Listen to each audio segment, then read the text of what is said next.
할렐루야. 오늘 설교 제목이 코로나 시대 전도입니다. 코로나 시대 전도.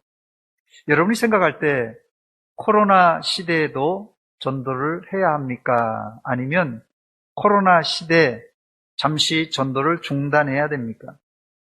정답은 해야만 합니다. 이것은 제 말이 아니라 성경 말씀입니다. 본문 2절 말씀에 보니까 너는 말씀을 전파하라.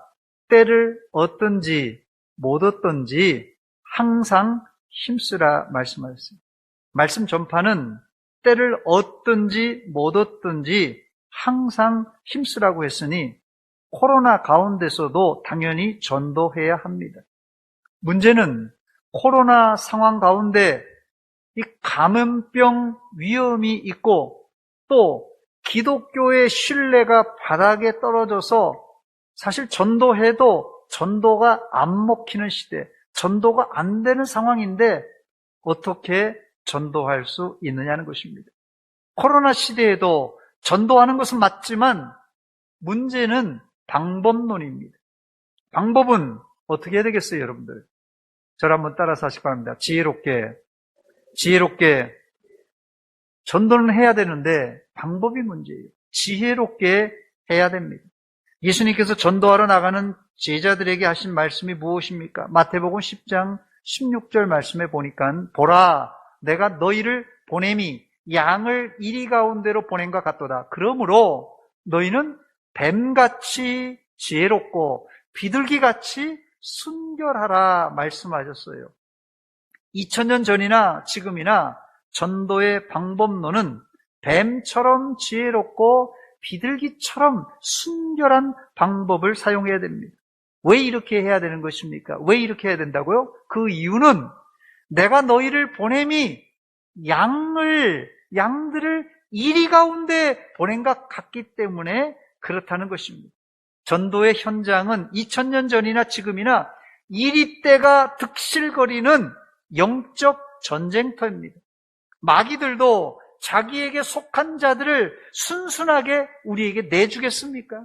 결사적으로 막아설 것입니다. 그러므로 이런 상황에서 어떻게 전도하라고요? 뱀같이 지혜롭게 비둘기처럼 순결하게 전도하라고 하십니다. 첫 번째, 그렇다면 이 전도란 무엇입니까? 에반젤리즘이라 이 영어를 이렇게 말하는데요. 전도란 무엇입니까? 이 전도란 소리는 설교 시간에 또 교회 안에서 많이 들은 얘기라서 알고 있지만 이 전도라는 말은 교회 안에서 상당히 의미가 왜곡된 단어 중에 하나입니다. 보통 전도를 우리는 예수 안 믿는 사람을 교회로 데려오는 것이라고 알고 있는데 틀린 말은 아니지만 정답도 아닙니다. 전도란 한자어로 볼 때 전할 전자에다가 이 길도자를 썼습니다. 그래서 하나님의 도, 또 구원의 도, 구원의 길입니다. 또 생명의 도, 생명의 길을 어떻게 해요? 전하는 것이에요. 헬라어로도 이 전도는 유앙겔리조라는 단어를 쓰는데 유앙겔리조라는 단어는 이 복된 소리를 전파하다는 뜻입니다.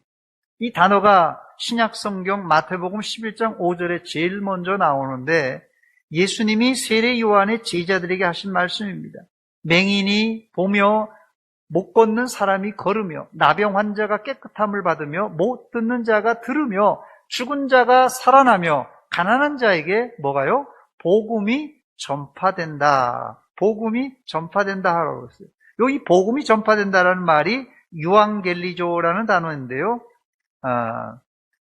이 단어가 이 누가복음 2장 10절에도 나오는 단어입니다. 이 단어는 그때는 천사가 이 들판에서 양을 치던 목자에게 나타나서 예수님의 출생을 이제 전할 때 사용한 말입니다. 천사가 이르되 무서워하지 말라.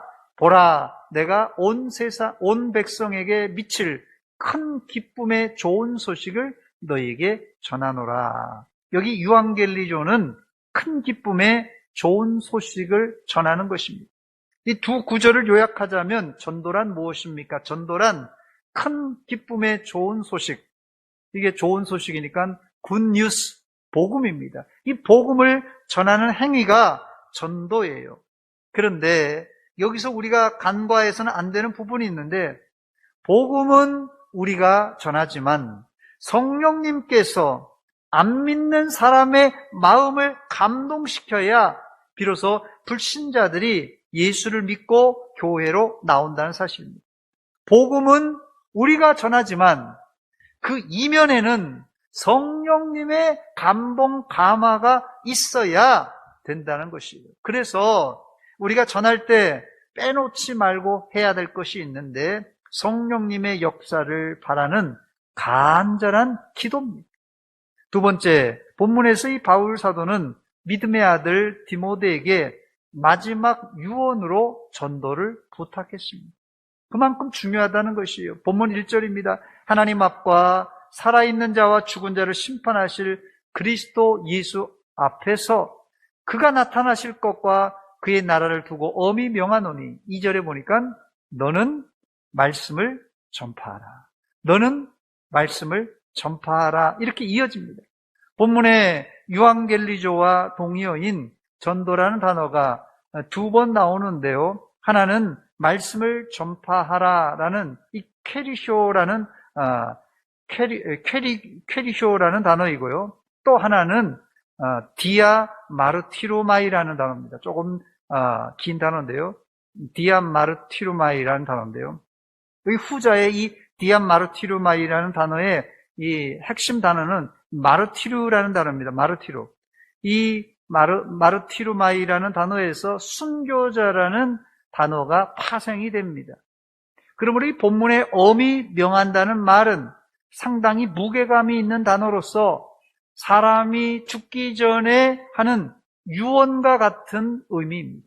그 예로 사도행전 20장 21절로 24절에 보면 바울 사도가 이 에베소 장로들을 만난 자리에서 이 디아마르티루마이라는 단어를, 이 증언하다라는 단어를 3번씩이나 사용합니다. 유대인과 헬라인들에게 한번 보여주시기 바랍니다. 하나님께 대한 회개와 우리 주 예수 그리스도에 대한 믿음을 여기 보니까 증언한 것이라 그랬어요. 또 보라, 이제 나는 성령에 매여 예루살렘으로 가는데 거기서 무슨 일을 당할지 알지 못하노라. 23절이요. 오직 성령이 각성해서 내게 증언하여, 증언이라는 또 하나부터 더 나옵니다. 결박과 환난이 나를 기다린다 하시나. 24절입니다. 내가 달려갈 길과 주 예수께 받은 사명, 곧 하나님의 은혜의 복음을 증언하는 일을, 여기도 증언하는 일, 3번째 나옵니다. 증언하는 일을 마치려 하면은 나의 생명조차 조금도 귀한 것으로 여기지 아니하노라 그랬습니다. 여기 증언한다는 뜻은 무슨 말입니까? 바울 사도가 지금 예루살렘으로 올라가고 있어요. 근데 예루살렘에 올라가면 당신 죽습니다. 당신 붙들려서 옥에 갑니다. 이게 사람들이 만류하는 것이에요. 정황상 또 지금 현재 예루살렘의 분위기상 바울 사도가 올라가면 꼼짝없이 붙들리게 돼 있고 죽임을 당하게 생겼어요. 그래서 여러 사람들이 만류합니다. 그러나 뭐라고 말합니까? 내가 예루살렘에 올라가서 복음을 증거하겠다. 단호한 의지를 말합니다. 그러므로 이 바울 사도에게 복음 전파는 생명을 내건 비장한 각오예요. 예수님께서도 제자들에게 복음 전파를 유언으로 남기셨습니다. 예수님은 3년 6개월 공생애 동안 자신도 복음을 전했지만 제자들에게 전도하라고 명령하셨어요. 그런데 거기서 끝나지 않고 예수님은 십자가에 달려 죽은 지 사흘 만에 부활하신 이후에 이 40일 동안 이 땅에서 계시다가 40일 후에 하늘로 승천하십니다. 그 승천하시기 직전에 이 둘러선 500여 형제들에게 마지막 한 말이 전도하라는 명령입니다. 사도행전 1장 8절과 9절입니다. 오직 성령이 너에게 임하시면 너희가 권능을 받고 예루살렘과 온 유대와 사마리아와 땅끝까지 이르러 내 증인이 되리라 하시니라. 9절입니다. 이 말씀을 하시고 지금 사도행전 1장 8절 말씀을 하시고 이 말씀을 하시고 그들이 보는데 올려져 가시니 구름이 그를 가리워 보이지 않게 하더라 그랬습니다. 전도하라는 말은 예수님이 이 땅에서 제자들에게 남긴 마지막 말, 유언입니다.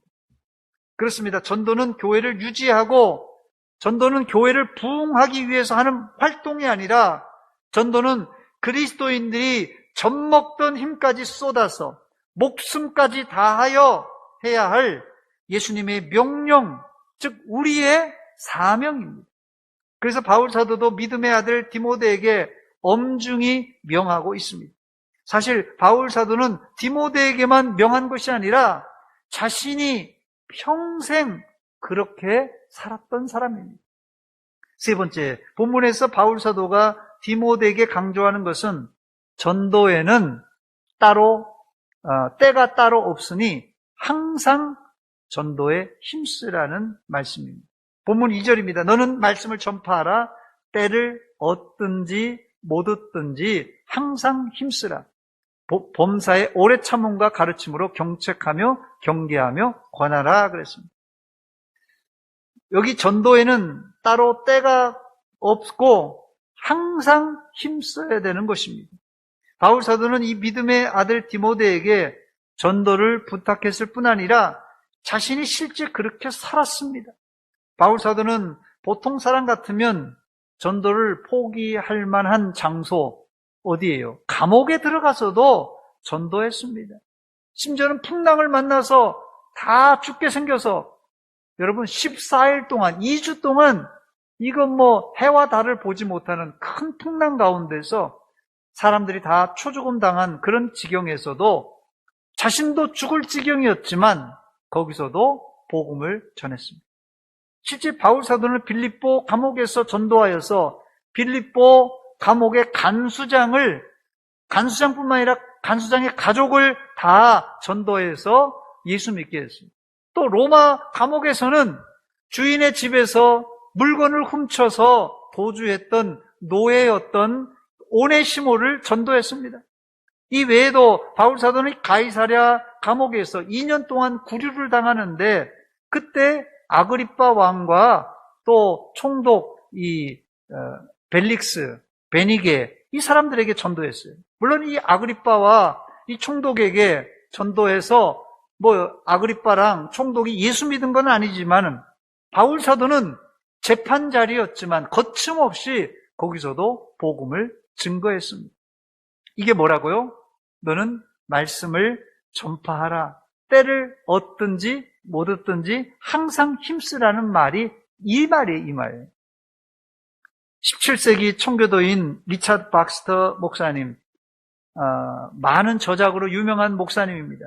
이 리차드 박스터 목사님이 남긴 유명한 말 중에 하나가 자신도 죽어가지만 죽어가는 사람에게 마지막 기회라고 생각하고 설교를 한다. 이런 유명한 말이 있어요. 이게 지금 번역을 해놓으니까 좀 그런데요.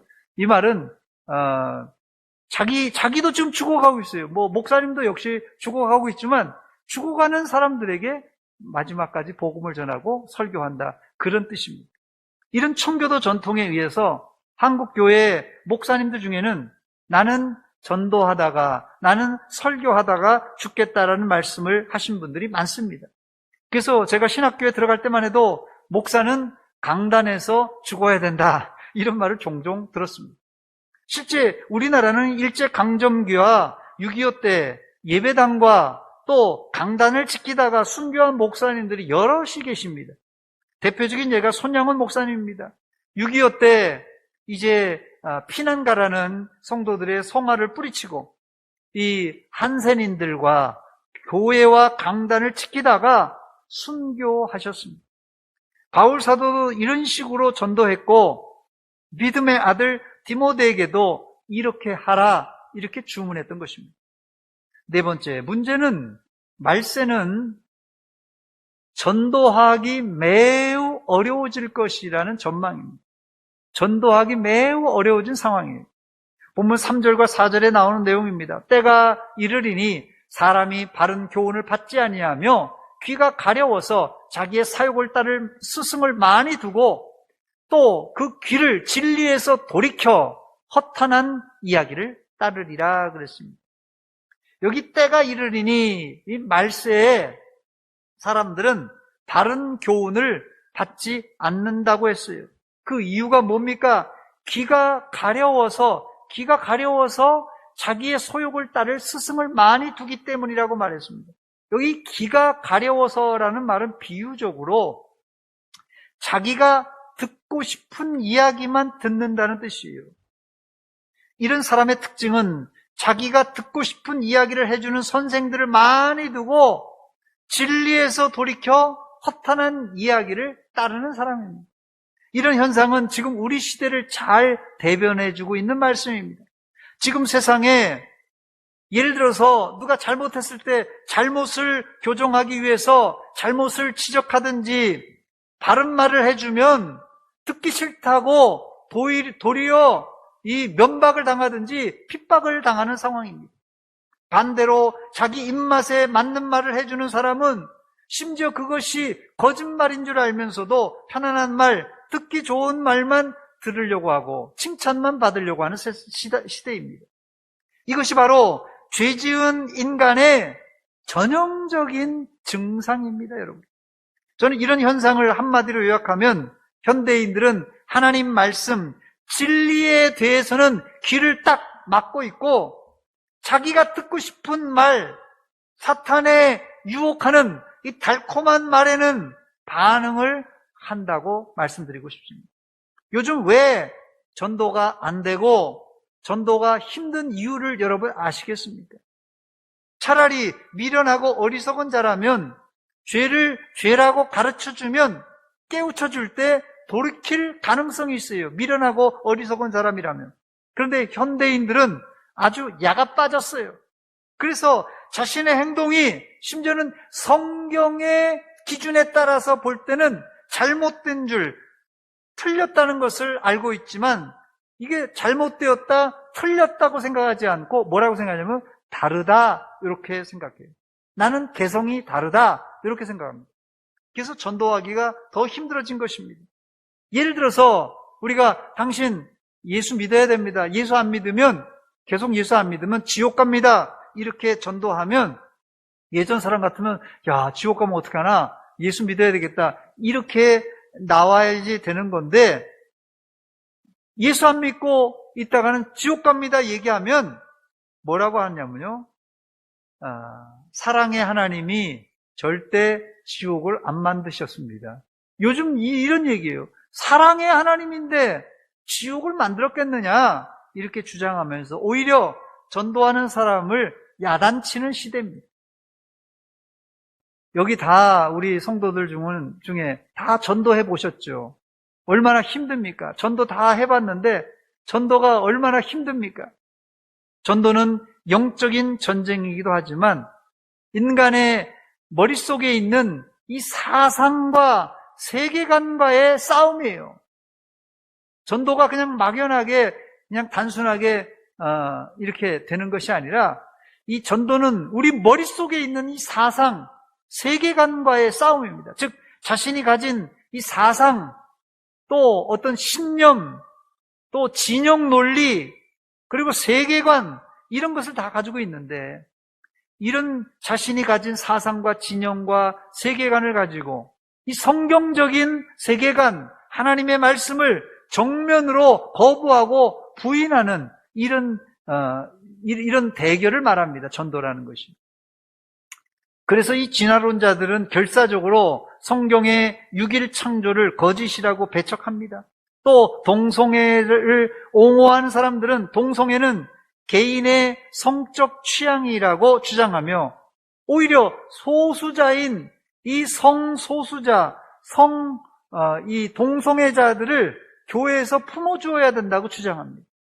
더 나아 사랑이 많은 하나님은 동성애도 이해하고 동성애를 용납할 것이라고 주장합니다. 이런 상황에서 회개하고 복음을 믿으라는 전도가 먹히겠습니까, 여러분? 회개하라고 하면 화를 내며 반발하는 시대입니다. 정말 답답한 시대예요. 그러나 바울 사도는 이런 상황을 직시할지라도 전도는 반드시 해야만 하는 그런 준엄한 명령이라고 오늘 믿음의 아들 디모데에게 명하고 있습니다. 다섯 번째, 그렇다면 전도를 어떻게 해야 되겠습니까? 정답은 바울 사도같이 하랍니다. 전도는 바울 사도같이 해야 됩니다. 지금도 전도가 어렵지만 바울 사도가 선교할 2000년 전에는 사실 더 어려웠습니다. 당시 전도하려면 목숨을 내놓고 해야 할 정도로 힘든 일이었습니다. 그래서 믿음의 아들 디모데에게 이렇게 말합니다. 본문 5절입니다. 그러나 너는 모든 일에 신중하여 고난을 받으며 전도자의 일을 하며 내 직무를 다하라 이랬습니다. 전도는 어떻게 해야 된다고요? 첫째, 전도는 신중하여 고난을 받으며 해야 합니다. 아무리 영적 아버지지만 믿음의 아들에게 고난을 받으라는 말은 쉽지 않은 말입니다. 그러나 바울 사도의 삶 전체가 전도와 고난의 연속이었기 때문에 바울 사도가 이런 말을 하는 것은 어쩌면 아주 자연스러운 그런 말이에요. 예를 들면 바울 사도는 전도하다가 어마어마한 고초를 당했습니다. 고린도후서 11장 23절로 27절, 조금 길지만 제가 한번 읽어드립니다. 그들이 그리스도의 일꾼이냐 정신없는 말을 하거니와 나는 더욱 그러하도다. 내가 수고를 넘치도록 하고 옥에 갇히기도 더 많이 하고 매도 수없이 맞고 여러 번 죽을 뻔하였으니 유대인에게 40에 하나 감한 매를 5번 맞았으며 3번 태장에 맞고 1번 돌로 맞고 3번 파선하고 일주야를 깊은 바다에서 지냈으며 여러 번 여행하면서 강의 위험, 강도의 위험, 동족의 위험, 이방인의 위험, 시내의 위험, 광야의 위험, 바다의 위험, 거짓 형제 중에 위험을 당하고 또 수고하며 애쓰고 여러 번 자지 못하고 줄이며 목마르고 여러 번 굶고 춥고 헐벗었노라 그렇게 말합니다. 전도는 어떻게 해야 된다고요? 바울 사도와 같이 전해야 되는데 고난과 핍박이 있더라도 멈추어 서서는 안 됩니다. 전도하기 전에 그래서 사실 전도하기 전에 비장의 각오를 해야 되는데 욕 얻어먹을 이 준비도 해야 됩니다. 여러분 전도가 만만하지가 않아요. 그냥 오히려 내가 저 사람한테 욕 얻어먹을 것이다 이렇게 생각하고 그것부터 준비하고 전도해야 됩니다. 만약에 내가 비싼 밥 먹고 내가 남에게 왜 안 좋은 소리 듣느냐 싫은 소리 듣느냐 하는 분들은 평생 전도할 수 없습니다. 싫은 소리가 아니라 욕을 얻어먹어야 전도할 수 있다는 것입니다. 두 번째, 전도는 하나님 나라 가는 순간 죽는 순간까지 해야 할 우리의 사명입니다. 본문 6절과 7절입니다. 전제와 같이 내가 벌써 부어지고 나의 떠날 시각이 가까웠도다. 나는 선한 싸움을 싸우고 나의 달려갈 길을 마치고 믿음을 지켰다 고백합니다. 이 본 서신인 이 디모데 후서는 바울 사도가 쓴 마지막 서신으로 알려졌는데 로마 감옥에서 이 편지를 쓰고 잠시 풀려났다가 다시 투옥되어 바울 사도는 이 목베임을 당하여 순교합니다. 그래서 바울 사도는 전제와 같이 내가 벌써 부어지고 나의 떠날 시각이 가까웠도다 이렇게 고백한 것입니다. 전도는 어떻게 하라고요? 죽는 순간까지 마지막까지 해야만 합니다. 바울 사도는 전도를 선한 싸움이라고 표현하며 영적 전쟁이라고 묘사했습니다. 전도는 이 바울 사도에게도 결코 쉬운 싸움이 아니었습니다. 그렇다고 제가 여러분들에게 공포를 조장하는 것은 아닙니다. 바울 사도는 죽는 순간까지 복음 전파의 사명을 감당하며 믿음을 지켰던 영적 거장이었습니다. 나는 선한 싸움을 싸우고 나의 달려갈 길을 마치고 믿음을 지켰다. 여러분들은 하나님 앞에 설 때 어떤 간증이 있습니까? 바울 사도는 아마 이 사람들한테도 지금 이렇게 고백했는데 아마 하나님 앞에서도 이렇게 고백할 것이에요. 여러분들은 하나님 앞에 설 때 어떤 간증이 있습니까? 하나님, 나는 평생 죽도록 고생해서 아파트 한 채 딱 남기고 왔습니다. 죽도록 일해서 아파트 한 채 남기고 하나님 나라 왔습니다. 하나님, 나는 평생 자식 뒷바라지하고 남편 뒷바라지 하다가 왔습니다. 하나님, 나는 평생 남보다 높은 자리에 오르려고 하다가 이렇게 왔습니다. 하나님, 나는 대전 서문교회 평생 집사, 권사, 장로, 목사로 일하다가 왔습니다. 하나님이 듣고 싶은 대답은 무엇입니까? 나는 나는 복음 전도자로 살다가 왔습니다. 나는 달려갈 길 다 달려가도록 복음 전하다가 왔습니다. 이 대답일 것입니다. 이게 가장 우리 영적으로 남는 장사예요. 혹시 이런 삶을 못 사신 분이 있습니까? 아직 늙지 않았습니다. 아직 늦지 않았어요. 여러분들도 바울 사도처럼 나는 앞으로 복음 전파하다가 하늘나라에 가겠습니다. 이렇게 고백하며 사시기를 주의 이름으로 축원합니다. 끝으로 6번째, 전도한 자에게 주시는 상급을 알아보고 말씀을 맺습니다. 하나님은 복음을 전한 자에게 의의 면류관을 주신다고 약속하였습니다. 본문 8절입니다. 이제 후로는 나를 위하여 의의 면류관이 예비되었으므로 주 곧 의로우신 재판장이 그날에 내게 주실 것이며 내게만 아니라 주의 나타나심을 사모하는 모든 자에게 도니라 그랬습니다. 의의 면류관은 바울 사도만 받는 것이 아니라 주의 나타나심을 바라보고 바울 사도처럼 복음을 전하는 누구에게나 하나님이 주십니다. 또 다니엘서 12장 3절 말씀 보니까 많은 사람을 옳은 대로 돌아오게 하는 자는 이 전도하는 자입니다. 많은 사람을 옳은 대로 돌아오게 하는 자, 전도하는 자예요. 별과 같이 영원히 빛나리라 그랬습니다. 지금 코로나 시대에 교회에서 떨어져 나와서 길을 잃고 헤매는 양무리들이 여기저기서 방황하고 있어요. 길만 잃은 것이 아닙니다. 이 양무리들은 길만 잃은 것이 아니라 이미 세상과 교회에서 상처를 받아서 몸에 병이 든 상태예요. 몸과 마음에 병든 상태로 잃어버린 양들이 헤매고 다니고 있습니다. 야생에서는 건강한 양도 일이나 늑대의 표적이 될 수밖에 없습니다. 그런데 병든 양은 당연히 맹수들의 표적입니다. 제1번 표적이에요. 병든 양들은. 코로나 시대에 이런 길 잃은 양, 병든 양을 찾아서 우리가 구해내야 됩니다. 이게 뭐라고요? 이게 전도입니다. 말씀을 마칩니다. 코로나 시대에 전도하기란 만만치 않습니다. 행여 전도하다가 코로나에 감염되면 전도하다가 오히려 영혼을 구원하는 게 아니라 사람 실족하게 만들 수도 있습니다.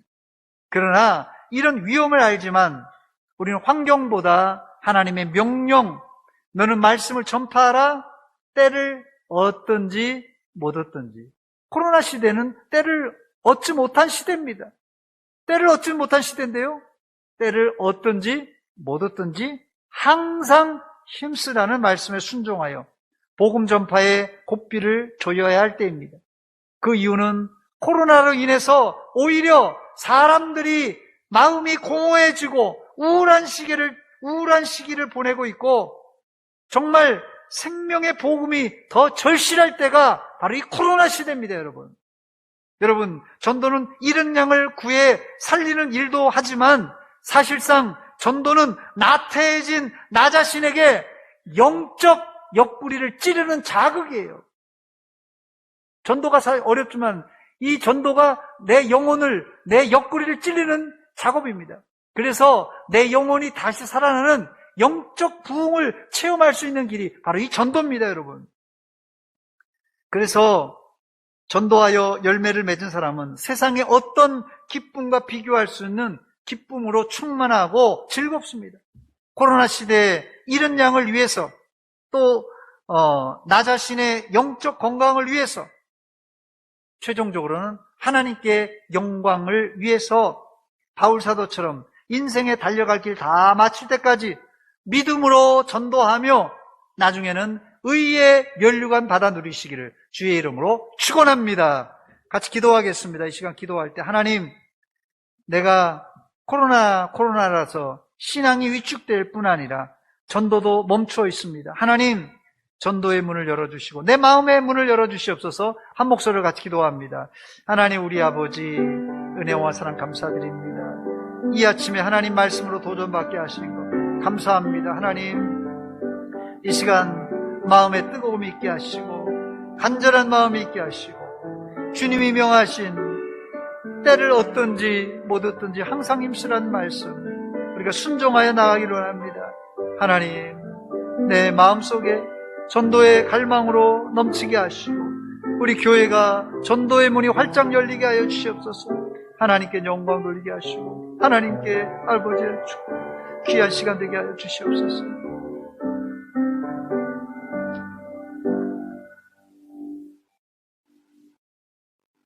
하나님 우리 아버지, 은혜와 사랑 감사드립니다. 코로나로 인해서 우리의 신앙이 위축되고 코로나로 인해서 전도의 문이 닫혀져 버렸습니다. 하나님, 우리가 환경 핑계대지 말게 하시고 때를 얻든지 못 얻든지 항상 전도에 힘쓰는 믿음의 종들 되게 하여 주시옵소서. 그래서 잃은 양들, 병들어 헤매는 양들을 구원해낼 뿐 아니라 내 믿음이 살아나는 역사를 체험케 하여 주시옵소서. 예수님의 이름으로 기도하옵나이다. 아멘.